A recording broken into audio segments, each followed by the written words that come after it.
Okay, guys, so we're going to talk about the Holocaust today. I'm going to go over the basics, and in particular, I want to focus on the American response to the Holocaust. We're going to learn about a ship called the St. Louis, and what American responses to the Holocaust are. So, a couple of things to consider. The first is the issue of anti Semitism before we begin. This issue that was pervasive not only in Europe, but also in many respects in the United States. The issue of anti Semitism, fear of Jewish people, discrimination against Jewish people, feelings of hatred toward Jewish people. They're not something that the Nazis invent. They are certainly something the Nazis capitalize on and take to incredibly upsetting, shocking, brutal, terroristic conclusions in Germany and in surrounding areas in Eastern Europe. Um, but anti-Semitism is certainly present in the United States, first of all. Second of all, there is often a question about what did the United States government and the United States people know about what was happening to Jews in Germany? First, I'll say I definitely don't think that the US government or the US people were fully aware of the extent of the Holocaust. There are many stories of American soldiers liberating concentration and extermination camps and being thoroughly shocked by what they saw. Obviously, as one would be, I suppose, I believe, right? That they knew, though, as all Americans, and in particular the US government, knew that Jews were being deported in Germany, that Jews were being sent to camps in Germany, and that there were some horrific things happening to Jews in Germany. So I hear some arguments sometimes that, oh, well, the Americans didn't know what was going on. World War II is not a war that is fought to end the Holocaust, but it is not a war that is fought without knowledge that the Holocaust was happening. So keep those couple of things in mind. The other thing to remember is this larger issue of immigration. And do you remember the immigration quota acts that we've discussed of the 1920s? This fear of communists coming from Eastern Europe, this funnel. Remember that funnel political cartoon of Uncle Sam with the funnel, where you could only have like 2 or 3% of the immigrants from a nation from, the 1800s. Well, that was not Eastern Europe. And so you have a situation then where the immigration system in the United States was not at the time allowing Eastern Europeans into the United States, including Jews seeking refuge, seeking asylum from the Holocaust. The other issue at play here is the Great Depression. That impacts immigration. If there aren't enough jobs for American citizens, the argument could be, then why should we accept people from other countries who are coming with no money, even if that's refugees? In the conversation about refugees in the United States is an ongoing conversation. It's a conversation that we're having today. Look at our southern border, right? Look at Syria. It is a conversation that we have today in our modern day politics. And it was a conversation with many of the same issues being raised that was happening in the 1930s and 40s. So I wanted to just start there and mention that and then move forward. That is going to be unhelpful because you are not going to be able to see that. So I'm going to, let's try that. There we go. In Jewish communities, the Holocaust is often called a Shoah, or the Shoah, which means catastrophe. We talked about that there's a history of anti-Semitism in Europe dating back centuries. Hitler joins the Nazi Party. The Nazi Party already existed, but he quickly rises through the ranks. By 1935, in Germany, we have the passage of a series of Nuremberg laws, essentially taking citizenship away from Jews born in Germany, parents born in Germany, grandparents born in Germany. It doesn't matter if you're Jewish, you're not a citizen.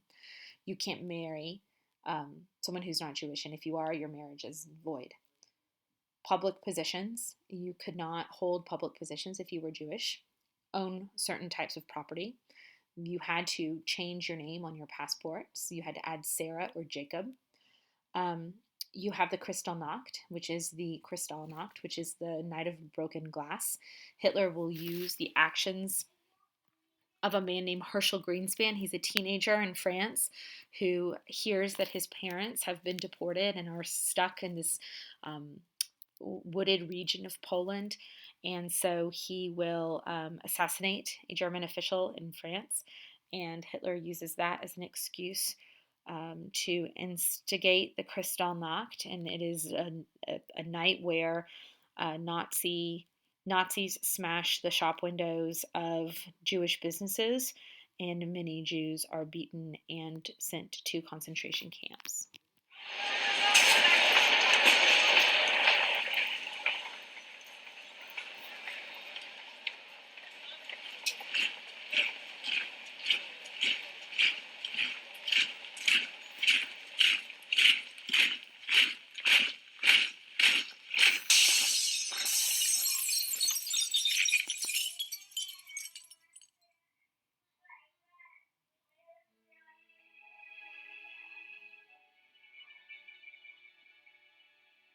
Kristallnacht, or the Night of Broken Glass, was the wave of violent anti-Jewish pogroms on November 9th and 10th of 1938.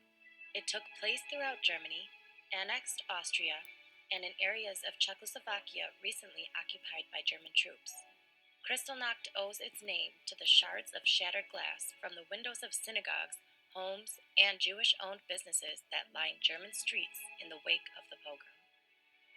On November 7, 1938, Ernst von Rath, a German embassy official stationed in Paris, was assassinated by Herschel Grimspan, a 17-year-old Polish Jew living illegally in Paris. Grimspan revengefully shot the diplomat after witnessing the expulsion of not only his parents, but thousands of Jews of Polish citizenship living in the German Reich. Von Rath died on November 9, 1938. The same day, at a meeting of Nazi Party leadership, Propaganda Minister Joseph Goebbels, the chief instigator of the Kristallnacht pogroms, suggested that world Jewry had conspired to commit the assassination and ordered that any demonstration, while not organized by the Nazi Party, shall not be hampered. Newspapers reported otherwise. After Goebbels' speech, violence erupted in various parts of the Reich. Paramilitary, or SA, and Hitler Youth units throughout Germany and its annexed territories destroyed Jewish-owned homes and businesses.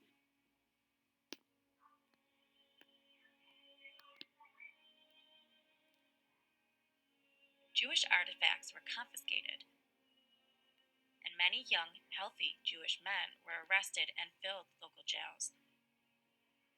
The rioters destroyed 267 synagogues throughout Germany, Austria, and the Sudetenland. Many synagogues burned throughout the night in full view of public and of local firefighters who had received orders to intervene only to prevent flames from spreading to nearby buildings.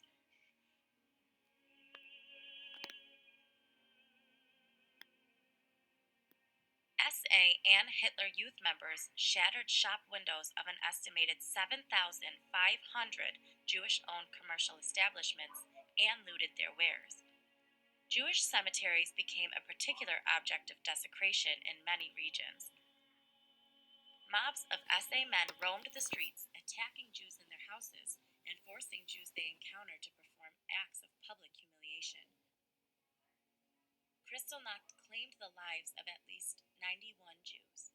As the pogrom spread, units of the SS and Gestapo, the secret state police, arrested up to 30,000 Jewish males and transferred most of them from local prisons to Dachau and Buchenwald, as well as other concentration camps.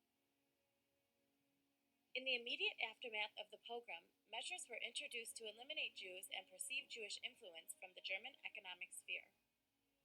The German government announced that the Jews were to blame for the pogrom, imposing a fine of $400 million on the German Jewish community.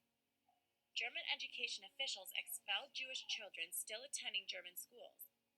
The German government announced laws that enforced Aryanization policy, the transfer of Jewish-owned enterprises and property to the Aryan ownership. The events of Kristallnacht represented one of the most important turning points in Nazi anti-Semitic policy. The Nazi regime moved eventually towards policies of forced immigration and finally toward the realization of a Germany free of Jews by deportation of the Jewish population to the east. It is important to understand and remember these events. It is also important to honor those that lived and died during this destructive part of history. Okay. I want to also mention none of this is done in secret. This is publicized in papers. Many of the images that you see here were taken by the government. The Nuremberg trials, which take place at the end of the war, where they try Nazi war criminals for their actions during the Holocaust. Those trials utilize direct evidence, records being kept by the Nazis themselves because they did not think they were doing anything wrong. Everything that they did under this umbrella of legality. That these were laws that were passed in Germany. And so, this idea that everything was so secretive in the Holocaust, I think, is really untrue. In January of 1942, Germans meet at Wannsee, the Wannsee Conference, where they draft a document detailing the final solution. It's not going to be enough to deport Jews and remove them from communities. At some point, they have to be quote unquote dealt with. And so, if the Jews are a problem, then they need a solution. And this final solution is extermination. And if you look at this image right here, where it says land, you see different countries there. Some of them are hard to see because obviously it's German or it's in German, right? But you see Belgium, Denmark. If you look down a little under B, I think you can see my mouse. Bulgaria, England, Finland, Ireland. So these are territories, right? Spain, Turkey. And then these are numbers. And what this refers to is the Jewish population. This idea that as Germany expands its territory, it's going to have to implement the final solution everywhere. So when it gets to Ireland, it's going to have to deal with 4,000 Jews. It's going to have to kill 4,000 Jews. So the Holocaust would have spread 100%. This is where the Wannsee Conference was held. The first concentration camps housed political prisoners, mostly communists. There are concentration camps even prior to 1933. If you remember, Gavrilo Princip, who assassinates the Archduke Franz Ferdinand, he goes to a concentration camp. Really obviously disgusting conditions, disease, starvation, violence, mistreatment. We know about the concentration camps. There's the concentration camp map in Europe. You see all those dots. You see there's some in France because the Nazis occupied France. Let's see here. The number is up here. 6.5 million are killed, mostly Jews, but others as well. Homosexuals, the disabled, the intellectually disabled, as well as the physically disabled, Catholics, gypsies. This is a map of deportations. And then this is a map of massacres, mobile killing units. So not every Jewish community had individuals rounded up and sent to concentration camp. Many Jewish communities saw these mobile killing units come in, where they would come in, they would round up the townspeople, take them to the woods, and kill them there. So these are sites of those massacres. So that 6.5 million is probably lower than reality. In the beginning, the Nazis want Jews to leave. Before the final solution, it's very difficult for Jews to leave. They have to pay to get documents to get out. And many countries don't want them. There is a conference called the Evian Conference, and it's held in France, where the international community decides, this is prior to the beginning of the war, what is it going to do with this refugee crisis? What is it going to do with all these Jewish refugees who are suddenly trying to leave Germany? Who's going to take them? Because the Nazis will let the people leave in the beginning, but they won't let them take any money. They won't let them take any valuable property. And so you're asking countries to accept penniless individuals during a Great Depression. There's also some anti-Semitism at play here. The SS St. Louis is a really good example of this question about whether or not to accept Jewish refugees. And this, instead of me explaining, I'm going to let the video explain. It's a little bit of a longer video.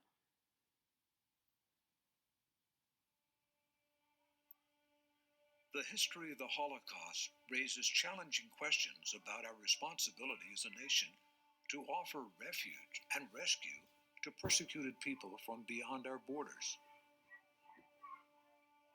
In the spring of 1939, before the outbreak of World War II, the MS St. Louis set sail from Germany. Most of its 937 passengers were Jews fleeing from Nazi persecution. 5 years later, with the world now engulfed in war, and well after the United States had learned about the Holocaust, over 400,000 Jews were deported from Hungary to German killing centers. In both instances, public opinion and government policy determined how the United States responded. What can we learn from American action and inaction in the face of these events that could help us prevent future genocides?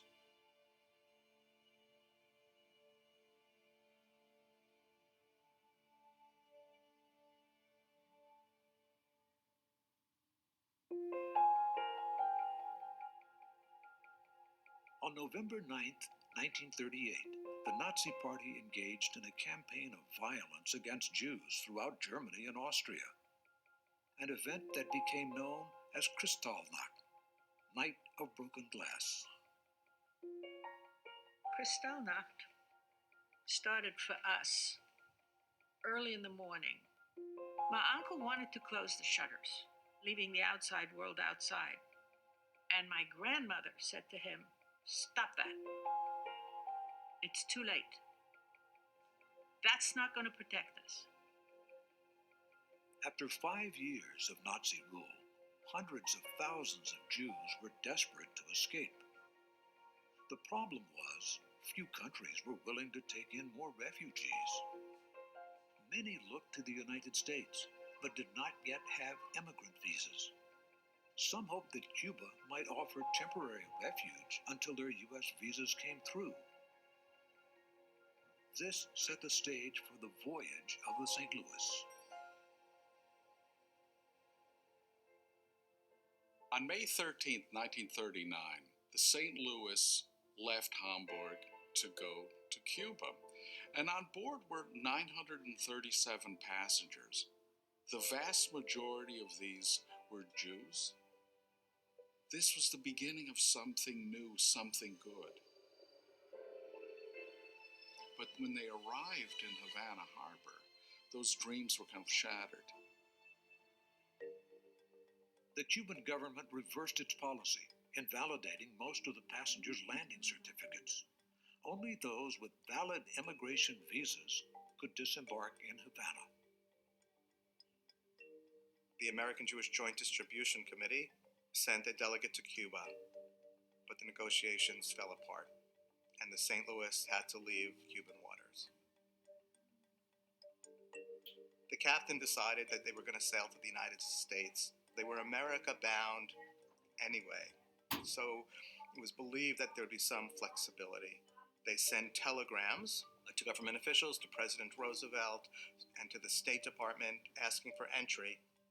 The State Department stated that they had waiting numbers to get into the United States. They would have to wait their turn and leave American waters.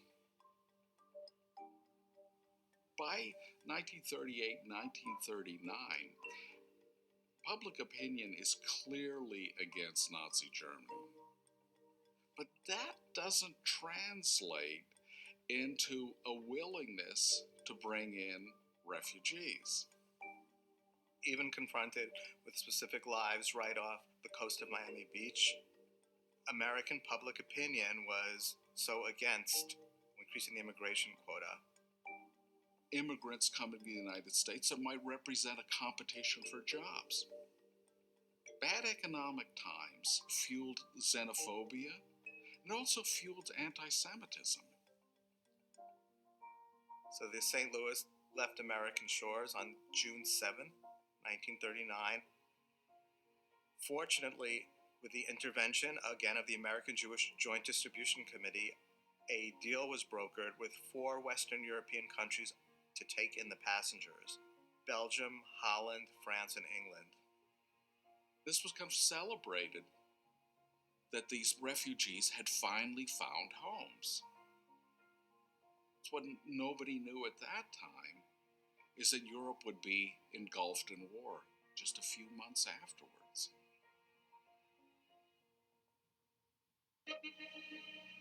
In December 1941, the United States was officially at war with the Axis powers, Nazi Germany, Italy, and Japan. For Europe's Jews, the situation had greatly worsened, and they were increasingly trapped. By the middle of 1942, information about the Nazi policy to murder Jews began to reach the United States public. We now know that almost 2 million Jews had been killed by that time. The persecution of the Jews in Europe had reached a really unimaginable scale, and that millions of people were now threatened with death. There was a new wave of interest in doing something, a sense that there had to be some kind of effort on behalf of the refugees. This creates a mood among Jewish organizations to call public attention to what's happening and to urge action to save what remains of Europe's Jewish population. So by the end of 1943, there is enough public awareness of the murder of the Jews that the Senate and the House of Representatives issued what is called the Rescue Resolution, calling for a U.S. government agency designed for the relief and rescue of Jews and other persecuted minorities. Simultaneously, in the executive branch, a battle was going on between the State Department and the Treasury Department. The Treasury Department, who needed to approve licenses for relief and rescue, realized that the State Department was delaying assisting some of these Jewish aid organizations to send money into Europe. Treasury Department officials compile a report that is placed before President Roosevelt in January of 1944. And almost immediately, Roosevelt decides on the creation of the War Refugee Board. The War Refugee Board staff came from the Treasury Department. It was a group who worked with sending money overseas. John Paley, as director of the Foreign Funds Control, became the executive director largely because of the good work that his group was doing. These were people who were really committed, morally committed, as well as politically committed to saving lives. The board organizes some relief, but for the most part, they're working through other agencies, streamlining the process. They are able to facilitate sending millions of dollars into Europe and have a much greater impact.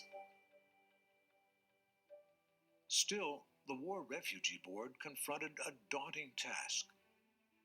The people it hoped to save remained far behind enemy lines, and the board could not divert vital military resources from the Allies' goal of winning the war as soon as possible. Options were very limited. In the spring of 1944, the War Refugee Board was faced with one of its greatest crises, which was what to do about Hungary. The Hungarian government had engaged in secret negotiations to leave the Axis. When the Germans found out about this, they sent troops into the country. And along with the troops came Adolf Eichmann's team of deportation specialists. At the time of the German invasion in March 1944, Hungary was home to the largest Jewish community left in Europe, about 800,000 Jews. Within 2 months, at the request of the Germans, Hungarian authorities began deporting Jews by train to Auschwitz-Birkenau. President Roosevelt held a news conference in which he warned the Hungarian government not to cooperate with Germany in its persecution. Government shortwave broadcasts to Eastern Europe threatened the Hungarian government that war criminals who cooperated with Germany in mass killings would be prosecuted after the war. This was not enough. There was a long line of railroad cars, and then order came to mount the cars. And I remember even at 13, I had to help people like my grandmother, people like my aunt, to get up on the high car, and eventually the doors were closed, the locks were put on, and I don't know how many hours wait, and then the trains took off. And we just couldn't believe that this is possible to transport people like this. It was, of course, standing places only, and there was a small window under the roof and a pail in the corner. It was unbelievable. People became hysterical. They were screaming, some people were yelling, some people were fainting, some people were crying. It was a situation that I never ever could imagine to happen to human beings.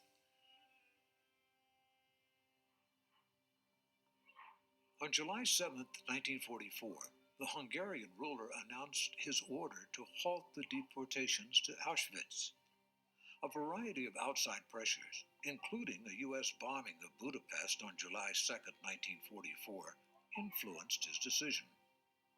By that time, over 400,000 people had been deported. Hungary's decision to halt the deportations offered the Jews remaining in Budapest a chance to survive, an opportunity the War Refugee Board seized. There were approximately 120,000 Jews in Budapest in July of 1944. For the moment, they were spared, but no one knew how long they would be spared. The War Refugee Board petitions and cables to all of the neutral nations of Europe, to Portugal, to Spain, to Switzerland, Sweden, Turkey, and asks them if they could increase their diplomatic representation in Hungary. Working through diplomatic posts and other intermediaries like the International Red Cross, the War Refugee Board assisted a complex network of rescuers.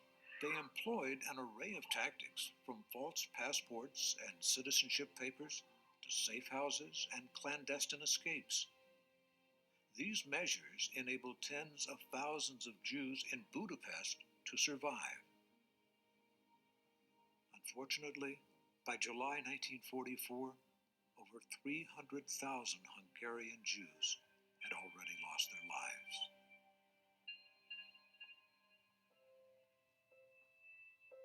The time for a War Refugee Board would have been before the war, when you really had refugees who were still looking for visas and able in some fashion to get out. If you wait until, in the case of the Holocaust, Hitler begins to expand his Reich across Europe, it's already too late. I think one of the lessons is that the individual has power. It's public pressure that leads to the rescue resolutions in Congress in the fall of 1943. It's a number of people writing, it's people showing up to protests, it's people saying, I know what's going on in Europe, I believe it, and I want this government to try to stop it. People want to know, have we learned from history? Have we learned specifically from the history of the Holocaust? And my answer is yes, but we learn very, very slowly. Terrible things continue to happen. Governments continue to fail to respond sufficiently or soon enough to help victims of genocide around the world. And it's a tough call. There's no easy answer. There are challenges to intervening in a foreign country. There are certainly challenges when you implement a refugee policy that lets a lot of people in at once. And yet we really do need to think about this. When you have millions of people that are left homeless, who are murdered, whose lives are destroyed, those ruins have a ripple effect for every nation on this planet. It carries such a heavy cost that we have a responsibility to figure this one out.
Whoops. Sorry, guys. And I need to, it's the MS St. Louis, not the SS St. Louis. I was thinking Nazi SS. I don't know why I typed that. I think that, as they say, the lesson in the St. Louis, of the United States government, failure to act or slowness to act is not so much to condemn the actions of the people of the time, because that's easy to do in hindsight. It's so easy to condemn people who lived through the experience,